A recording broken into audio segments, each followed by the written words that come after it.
Hello, this is Debra Cohen, a story and a song.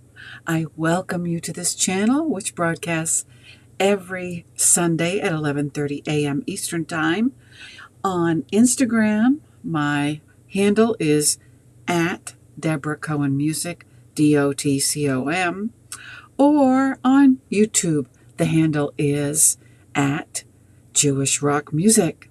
Today we're going to talk about singing for better health, which tackles the issue of fear. Are you afraid to sing publicly? If you are, then this would be of help to you. So stay tuned. Find a quiet corner to stay in, 30 minutes-ish. And if you want to take notes, then get yourself some paper and something to write with, and I'll be right back after this message.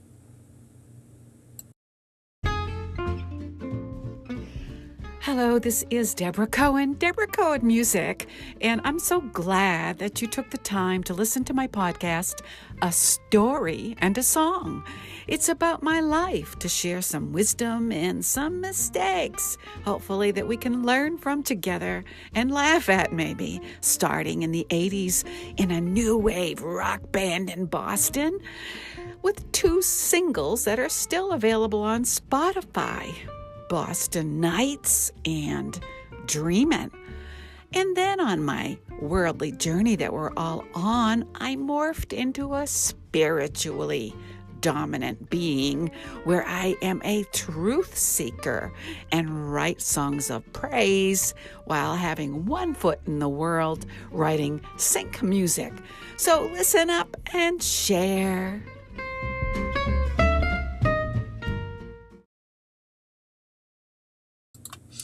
And again, this is Debra Cohen. And if you're admiring my new t-shirt, maybe you can't see it if you're listening to the audio, it says Zionist. And I am recording a CD, or actually it's a single, called Zion, because I've been bombarded with people calling me a Zionist as if it's a dirty word. And I had to look it up on Google to see what's wrong with being a Zionist. The meaning of Zionist that I know comes from the Bible. But these people that are saying, regarding Israel, you're a Zionist, they think it means something else. And, they think it means occupier or colonizer, because that's what Google says. So, don't believe everything you hear. Take it from the authentic source. For me, it's the Bible. I hope it's for you too. If you are scorning the word, then maybe you have a problem with God, the author of the Bible. It's not me you should be mad at, okay? So let's come together and learn a little bit about overcoming the fear of singing.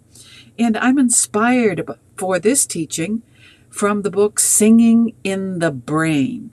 I'm singing in the brain. And my guest today is Les Paul. Say hello. Not the real Les Paul, my guitar, Les Paul. She stands by me, Les Paul. What do you mean she? Leslie can be male or female, right? Okay, enough of my goofiness. So let's learn a little bit about self-talk, because I'm speaking from experience. When I used to like to sing with the Beatles records and others like the Supremes, Sly and the Family Stone, Chaka Khan, and Olivia Newton-John, well, I was singing in my bedroom as a teenager with the door closed, blasting my Olivia Newton-John song, If Not For You, one of my favorites to sing as a teenager. And I had what I call a singing session in my bedroom where it's safe to sing, and came down the stairs for a dinner or supper, whatever you call it. And my mother turns to me as she's serving at the dinner table, and she says, "Was that you singing up there?" And I thought, I'm going to get a compliment, Yes, Ma. Oh, she said, you sounded like a sick cow. Well, that really destroyed me. So right off the bat, if you're calling people names, I don't care if you've grown up learning sticks and stones may break my bones, but names will never hurt me. That's a lie.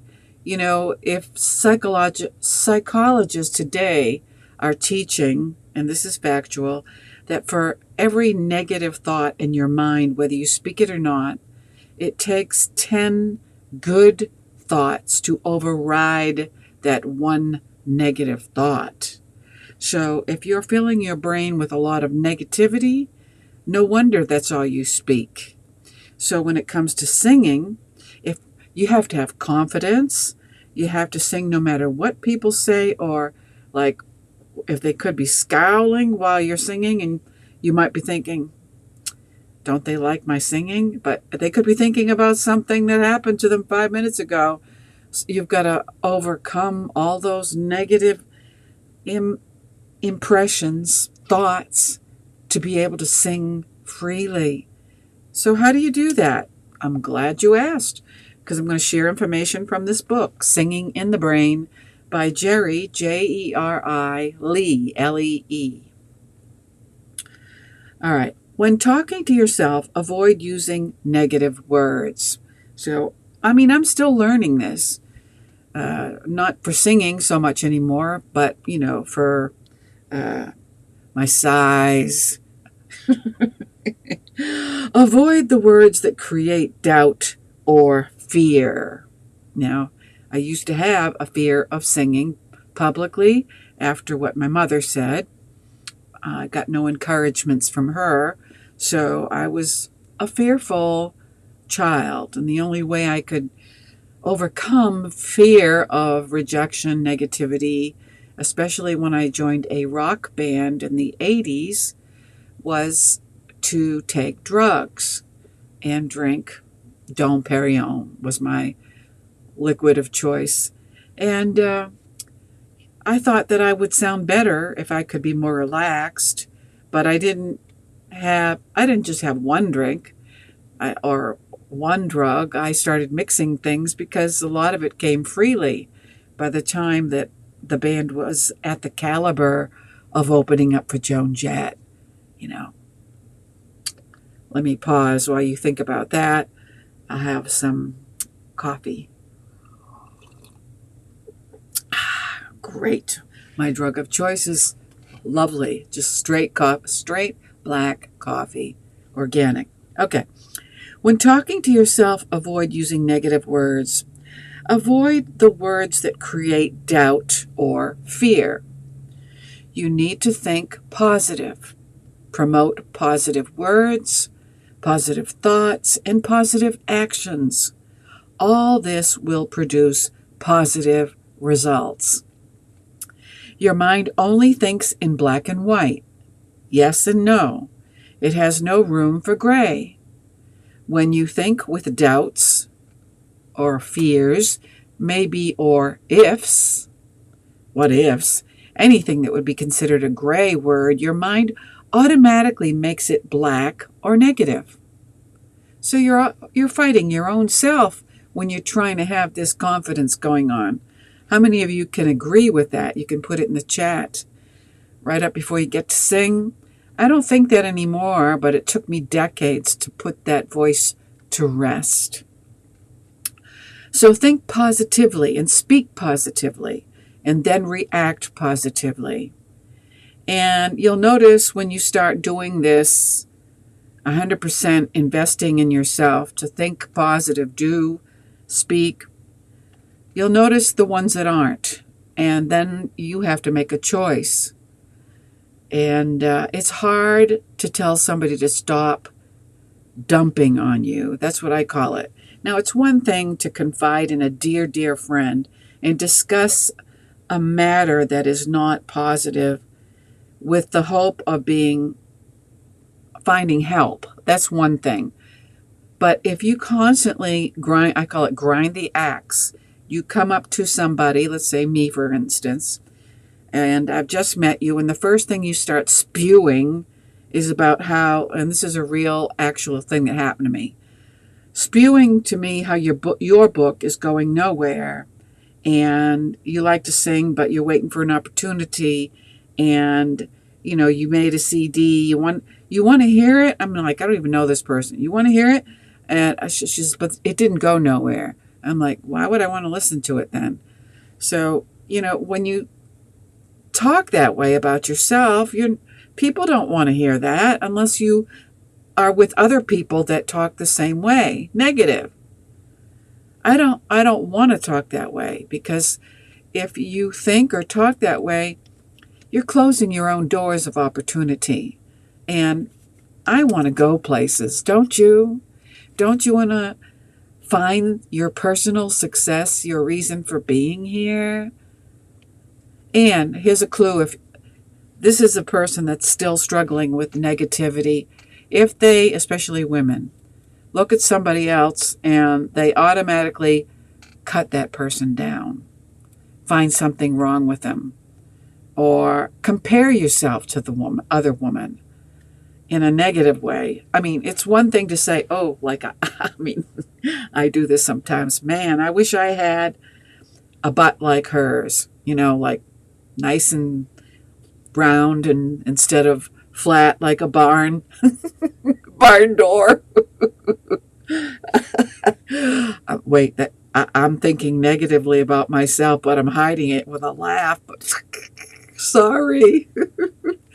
Don't change that channel. Okay, so think positively and speak positively, and then react positively. Learn how to change the wording of your sentence. For example, instead of saying, I'm afraid I can't lose weight, say instead, I know I can lose weight 1 pound at a time. Or here's another example. Instead of saying, I'm always in pain, say, my pain is going away. Now, so for me, instead of saying, I wish I had a butt shaped like hers, I could say, I'm working on having a more toned body. How does that? Isn't that more? That invites conversation. Oh, really? What are you doing? Then I can tell you what I'm doing. And your statement, I'm always in pain, if that's what you're saying and to yourself, it may be true. But guess what? You invited the pain to stay with you. And who wants their pain to stay? I don't. Okay.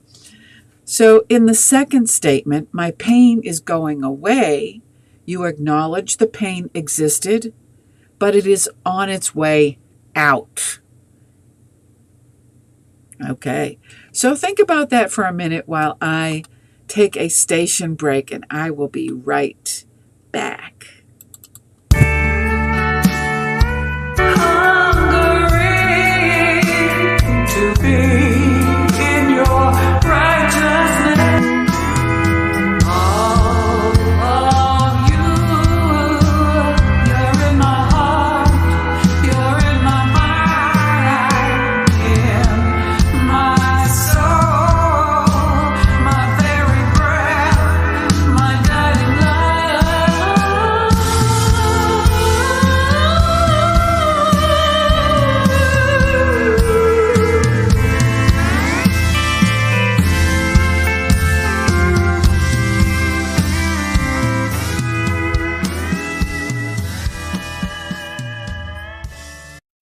And this is Debra Cohen, and we're talking about singing without fear. And there was a time when I stopped singing because my mother was always insulting me.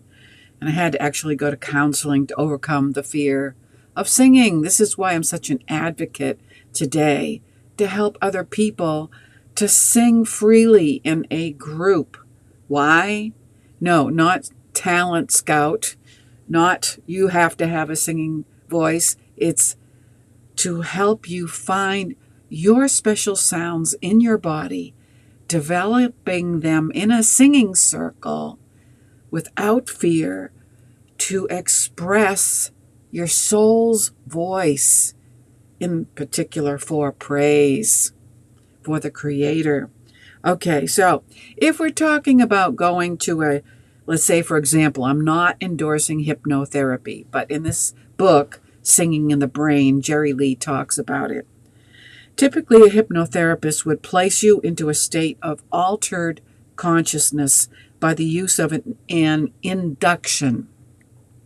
It means that they would talk to you into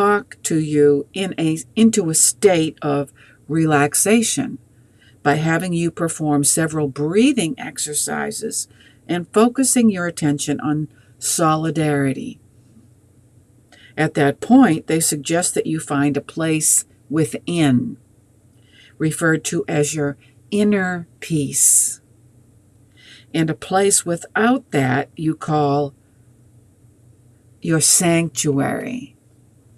Okay, let me read that again because I'm not sure that it's not clicking with me. At that point, when you're doing these breathing exercises, which I also teach, they suggest you find a place within, referred to as your inner peace, and a place without. Oh, I see.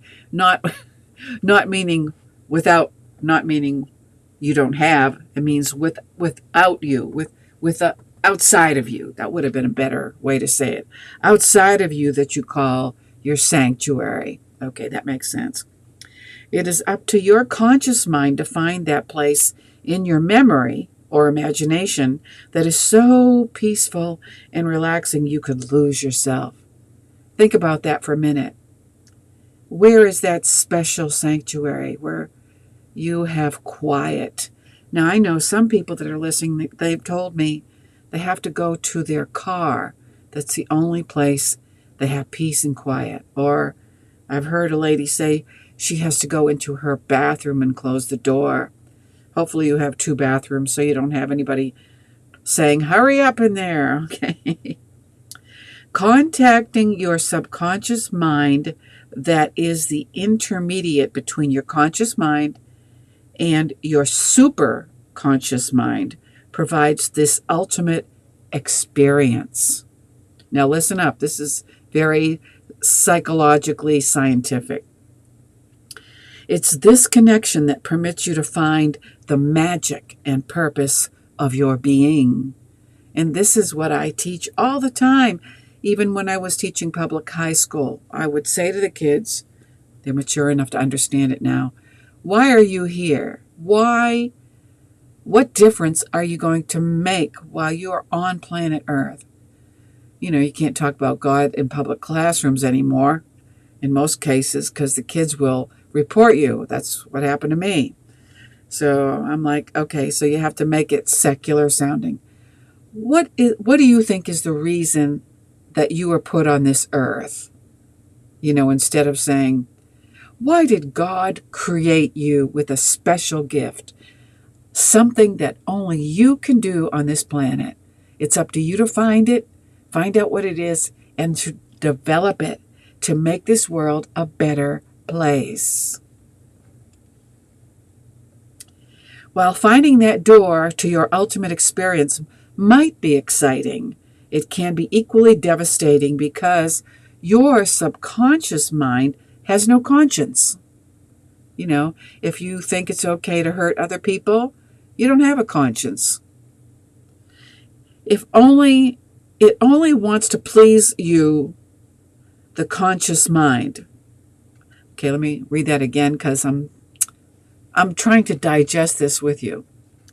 It only wants to please you, the conscious mind, and it does not understand unless you put the meaning in simplified direct suggestions or orders, because it takes all of your requests as literal orders. Now that's a big chunk of information about yourself and myself. So we're talking about your subconscious mind has no conscience. It only wants to please you, the conscious mind. Okay. So I was understanding it as if you have a choice of having a conscience or not. This is something different, so please don't let me confuse you. Let me just stick to the text. Okay. It only wants to please you, the conscious mind. and it does not understand unless you put the meaning in simplified direct suggestions or orders, because it takes all of your requests as literal. So consider thinking about what you request your subconscious mind to do and be very exact. Example, go to my fetal state, collect stem cells, bring them to now, place them in my liver, make my body healthy, make my body well. So you're giving commands to yourself, and you have to say it because your body is listening. Your body listens to everything you say. So you need to have a safe, private place to do this. Otherwise, some people will start criticizing and saying, what are you talking about? To who are you talking to? I'm talking to myself. Okay, self-talk is good as long as you don't answer yourself. These are all positive orders that your subconscious must obey. So if you say good things to your subconscious in easy orders, your conscious must obey. You can instruct your subconscious to contact your superconscious, which is your higher self, which I call the soul. Everybody has a soul. Did you know that you are a soul or a spirit with an earth suit wrapped around it? What you're looking at is my physical body. But if you look in my eyes, you can see that these are the windows of the soul. And you have them too. We all have them. You can instruct your subconscious to contact your superconscious, which is your higher self. Being that it is your God self does not mean that you have to bow or be intimidated. It means that it is the part of your mind that makes miracles happen. Who wants a miracle? I do. Take control of this part of your mind and apply any name you feel comfortable using. I have names for all the parts of my mind. Now, this is the author speaking here. Since my parents named me Geraldine, that converts like this. Jerry is my conscious mind. And this is the author, Jerry Lee, speaking. Dean is my childhood name and my conscious name by choice. And the superconscious mind is, hey, you. You had no problem disciplining your child by telling that child to do this or do that, or don't do this or don't do that. And if you're like me, that didn't have children, but you have had a bunch of siblings. I'm the oldest of 9, so I was the built-in babysitter. Do this, do that. Okay. You must deal with your subconscious mind as that little child that lives within. Okay, now we're getting to the meat and potatoes here. Your subconscious, remember this, is your child within. And that's who you're talking to, the child within. You must talk to that child as if it were your offspring. Taking control with authority and advanced learning requires discipline. It's important to utilize as many of your physical senses as possible in each of your talking sessions to yourself. However, realize you must also activate them on your spiritual plane of existence, for this is where their counterparts reside. Visualizing success while utilizing hypnotherapy or self-talk is like imprinting a memory from short-term to long-term. You have to detail it in a photographic format and imprint it on your long-term memory.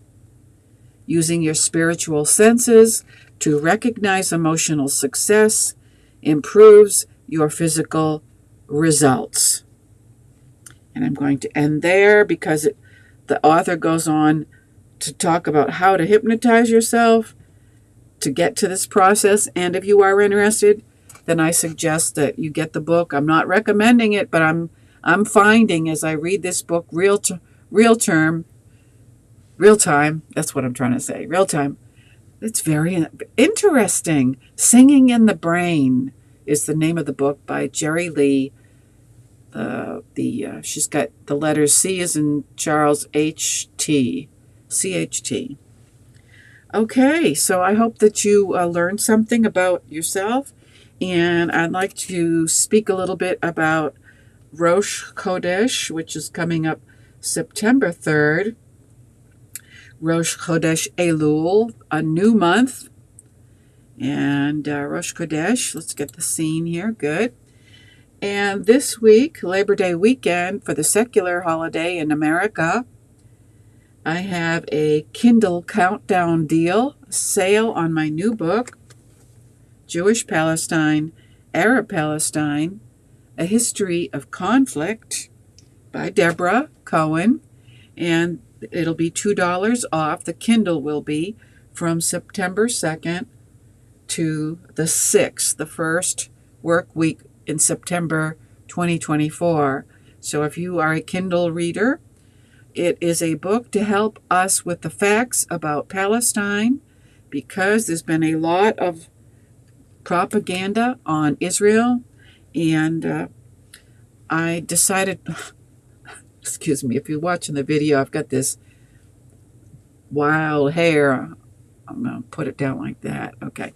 So it's after the October 7th massacre, in October 7th of 2023, I felt a huge burden in my heart for Israel and the Israeli captives.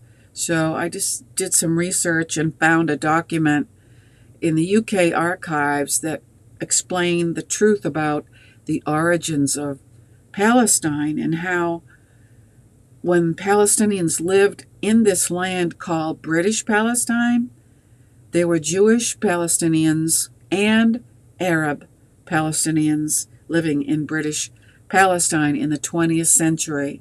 So these facts that I put in the book, it's an easy-to-read outline. It's a short read, maybe 2 hours max, and it gives you the truth about how Israel became a state and the Arab Palestinians did not. I think it'll surprise you, especially if you've bought into the lie that Zion means occupier. It does not. That's a slang expression. It's unfortunate that it's catching on like wildfire in the world right now, but it's doing an injustice to the word. Zion is from the Holy Bible, and it's a place called Jerusalem. So a Zionist, which I'm wearing this t-shirt that you can get at Amazon. Just look for Debra Cohen Music. Scroll down to my music profile. You'll see all my merch there. But a Zionist is somebody who loves Israel and believes that God made this land from the Nile River to the Euphrates River, which is all spelled out in the Torah. This land is for the Jews, so and whosoever will.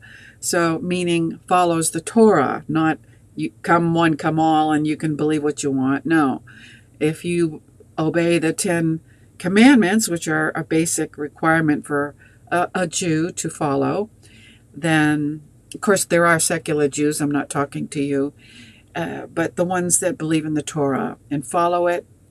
Then, and if you don't, this is your opportunity in the month of Elul. This is the Rosh Chodesh coming up, the new month of Elul, and Rosh Hashanah is the high holidays for all of us to turn back to God, the God of Israel, come closer to God, and He makes a way for you to return to Him. So this is why we celebrate the new moon, and a Zionist is somebody that loves Israel and wants to honor the land that was given to the Jews according to the Holy Bible. So it's traditional during the month of Elul for Jews every day to read Psalm 27. And Elul, like I said, Rosh Chodesh Elul starts on September 3rd in the evening. And I'll just share with you chapter or verse 4 from Psalm 27 in preparation for Elul, just to let you know the message or the theme of this month coming up, this on the Hebrew calendar. One thing I ask of you, I earnestly pray for, that I might dwell in your house, your meaning God, all the days of my life, knowing the beauty of you, God, and to dwell in your holy place. This is the theme, the belief of a Zionist. So I wish you a happy Labor Day if you're in America, and I hope that you will. Oh, by the way, I'm working on a song called Zion, which should be out in the next few weeks. The lyrics again explain what Zion is according to the Holy Bible. So I hope you'll look for it and share it with the world so we can share the God's truth of what Zion is as a place and who Zionists are as a people. I thank you for listening and hope that you'll share this with somebody, and that I will see you again next Sunday at 11:30 a.m. Eastern Time on a story podcast, A Story and a Song, which is live on Instagram and YouTube. Thank you very much for listening. This is the Labor Day sale, again for the Kindle book, September 2nd through the 6th, $2 off on the Kindle book, Jewish Palestine, Arab Palestine, A History of Conflict.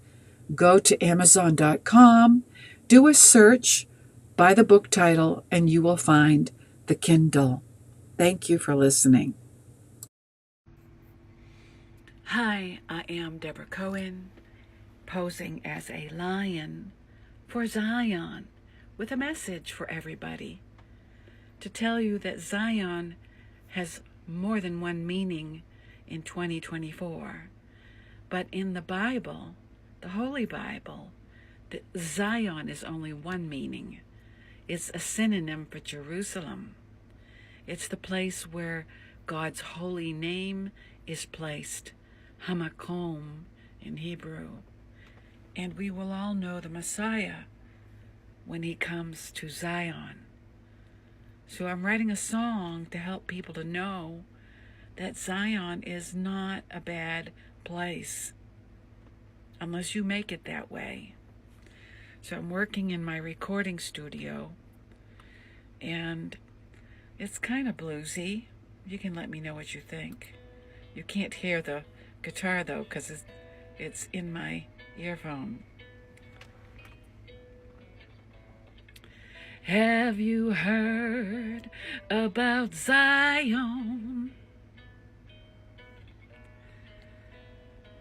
His holy name is placed there. It's in Jerusalem. It's a holy place called Zion. I have been there to this kingdom, on that holy mountain Zion. We are waiting for Messiah to come rescue his people. Ooh.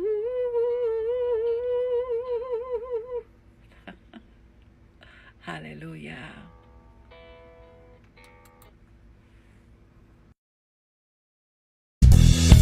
Have you heard of Zion? Where some still believe in God's name. His holy name is placed there in the Bible, in the heart of Jerusalem.